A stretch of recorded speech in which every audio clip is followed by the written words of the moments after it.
I'm going to start this off by asking you a question, and the answer will be obvious, but this illustrates a point.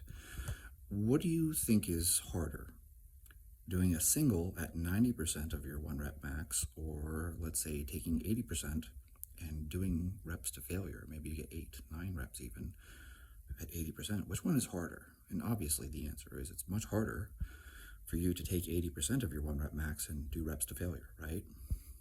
This is because of what's called relative intensity. So this is something I think a lot of people are overlooking. And if you're not familiar with the concept, that's the whole reason why I'm doing this.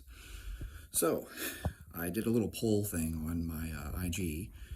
You guys can follow me if you aren't already following me. Gorilla Strong. That's gorilla as in like guerrilla warfare. So GU.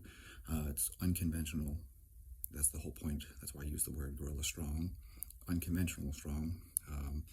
Used to have a lot more stuff on there with like strongman implements, but can't do that anymore. I don't have space for it. Anyways, relative intensity. People responded to my poll saying that they were interested in programming and interested in strength training. So I'm going to try to do more content talking about programming and strength training.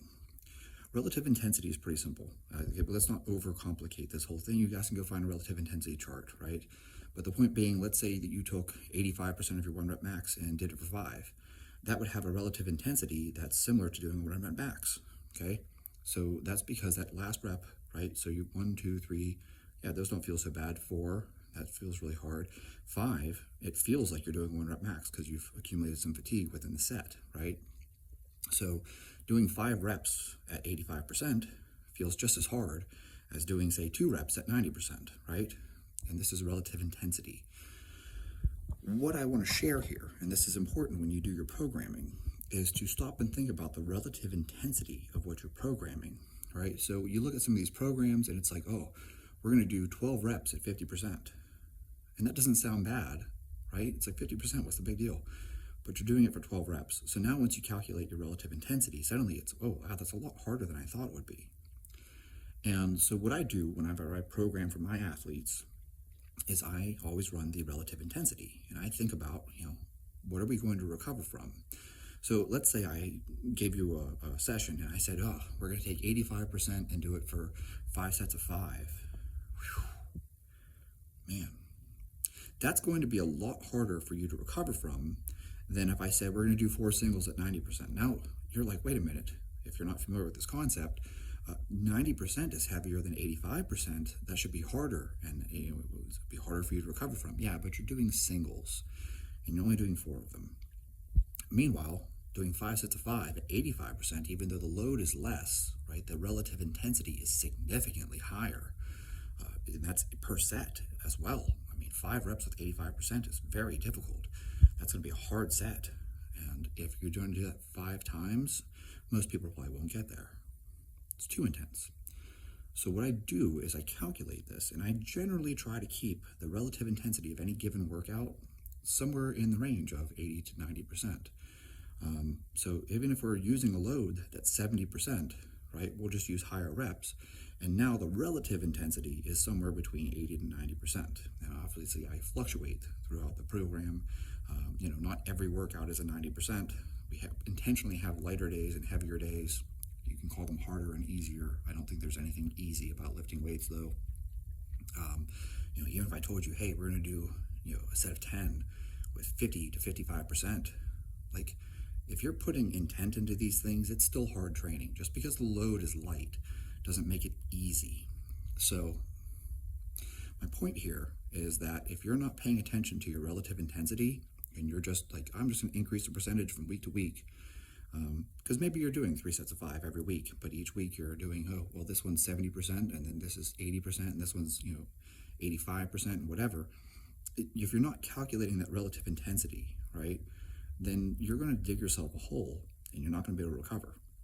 That's the whole reason why I focus on this. The whole reason to calculate the relative intensity is so that you can balance recovery. So when you look across your week and you realize, gosh, the relative intensity of every single one of these workouts, there's a squat day, there's a press day, there's a deadlift day, if the relative intensity of all of them is 90%, that's going to be a really hard week.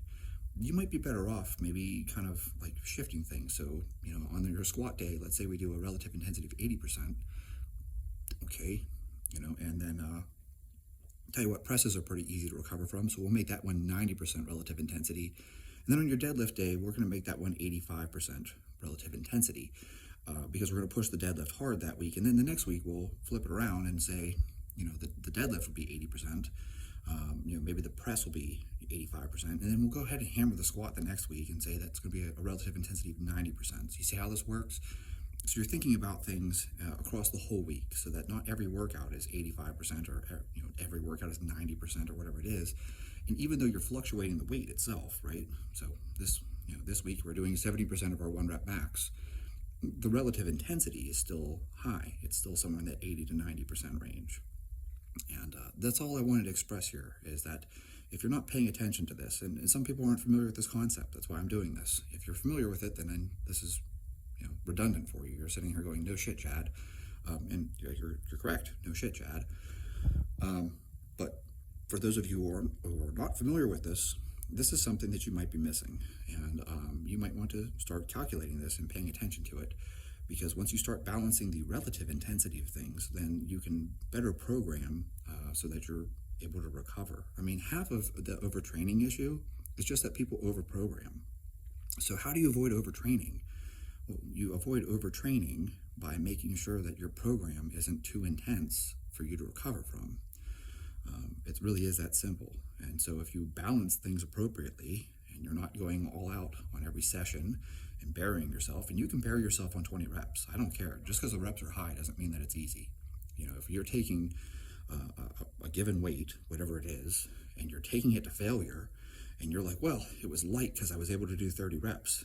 And it's like, yes, but that 30th rep, you were grinding as if it might have been a 1 rep max because it moved so slow. So you see, that becomes very intense. It's the relative intensity.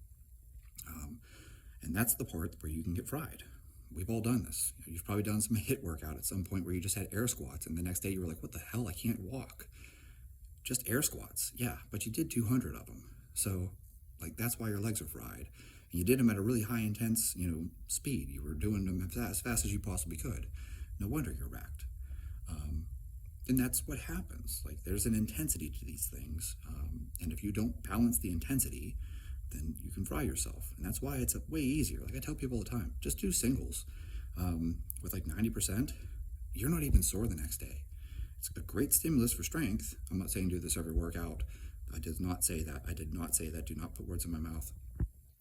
But the point being, if you just did singles at 90%, it's a great stimulus for building strength. It's not going to be great for hypertrophy, but it's really easy to recover from. If you do 4 singles, maybe even 6 singles at 90%, that's a great stimulus, and it's really easy to recover from. Meanwhile, if you're doing hypertrophy work and you're trying to take 80% and grind it out for sets of 8, that's going to be way harder for you to recover from. So I hope that makes sense. I hope that you can appreciate this from real world experience. Maybe you've done 80% for a set of 8, and you're like, wow, that was absolutely stupid. I'm fucking wrecked. And that's right, because the relative intensity was too high. So I hope this helps, and ask questions if you have questions. Otherwise, you guys can just look it up, relative intensity. You can find charts everywhere.